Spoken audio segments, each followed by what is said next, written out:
Hi, my name is Bonnie Mitchell, and I've been working with Janice Searleman on the SIGGRAPH History Archive. And it started off as the Digital Arts Archive from SIGGRAPH. Once we got nearly done, we changed it over to the SIGGRAPH History Archive and started archiving the documentation about the animations and technical papers and all aspects of the SIGGRAPH conference. And it became clear early on that the materials that we needed were not in my own personal collection. And getting those materials turned out to be kind of a frustrating endeavor until I got a phone call, actually it was an email, saying, we're renovating our lab. We have years and years of materials. You need to drive a truck up to the University of Waterloo and clear out our lab.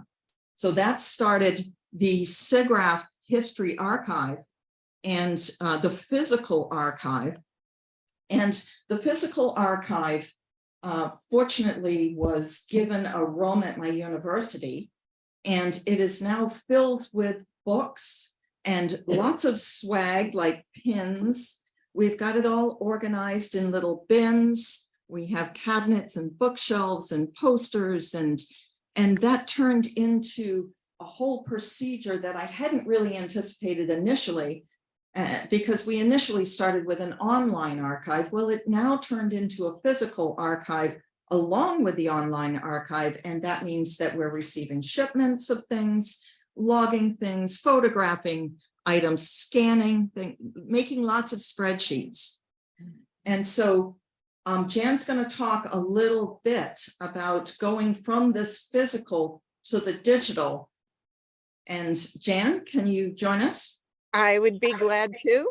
So doing that transformation, you can see one of the prime sources was publications, many different types of publications, and many of them did not exist in digital form. So we really needed these physical ones. And that meant that those documents needed to be scanned on the order of tens of thousands of pages. We also had to extract thousands of images from these as well. So our team made this possible. The directors, the history committee, the SIGGRAPH pioneers, our volunteers. You can see a couple of our students there in the physical archive as well. Now, one of the things that really automated data entry is the ability to import spreadsheets. So a volunteer wrote code that would scrape the ACM digital library, extracting information, title, authors, year, and so on, and make these spreadsheets. This is not completely automated though, because we still needed to manually connect the authors and artists to the entries and the images. And that often meant adding a lot of people to the archive as well. We've made a lot of progress. You can see we went from 2 technical papers a little over a year ago to over 3,000, and that is growing daily. We have over 3,700 today. We've more than doubled the number of people. So we've added 11,000 in a year. We now have over 22,000 people in the archive, along with the hundreds of other entries we've added as well. The back end has a lot of our programming in PHP and JSON, JavaScript, Python, and so on. This has been collected into a SIGGRAPH plugin for ease of maintenance. You've heard a bit about importing these spreadsheets automatically. We're now working on getting an export fully functional. We hope to export our data in the not too distant future. We've added enhancements to our interface, added many new types of content, and made our site more compatible with mobile devices. And as always the case with software, bug fixes. Bonnie.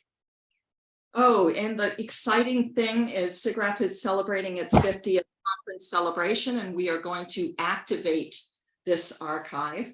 And that's why we're desperately trying to get the information in so that we can get it out in a real creative way. I am the SIGGRAPH 50th chair, celebration chair. And so I'm working right now with a group of like 100 people from around the world. one of which is Marcus Novak and the TransLab and the Allosphere. And we are creating an immersive space. You can see it up here. That's 40 meters by 10 meters. And we are taking the images from the archive and the information from the archive and creating this immersive interactive space. We have a robot that we're building that will go through the images in the archive and take images of the attendees and do facial recognition, the little dating sort of Tinder app for. We're also creating a magic mirror where you can wear t-shirts from the past, from the archive. We have all these cabinets, we're filling them with swag. What? Oh, yeah. And we have all kinds of interesting graphics hardware that we are putting in these showcases, very old VR headsets, that sort of thing.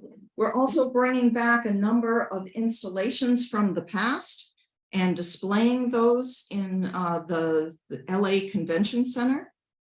And we're making some new materials like this playable deck of cards with images of some of the pioneers in both the artistic and technical fields.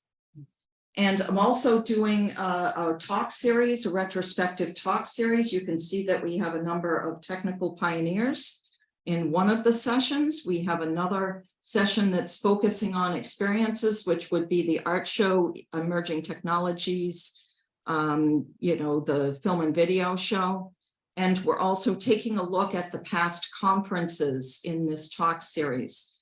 And there's a lot more that I didn't tell you about, so please join me in Los Angeles, August 6th.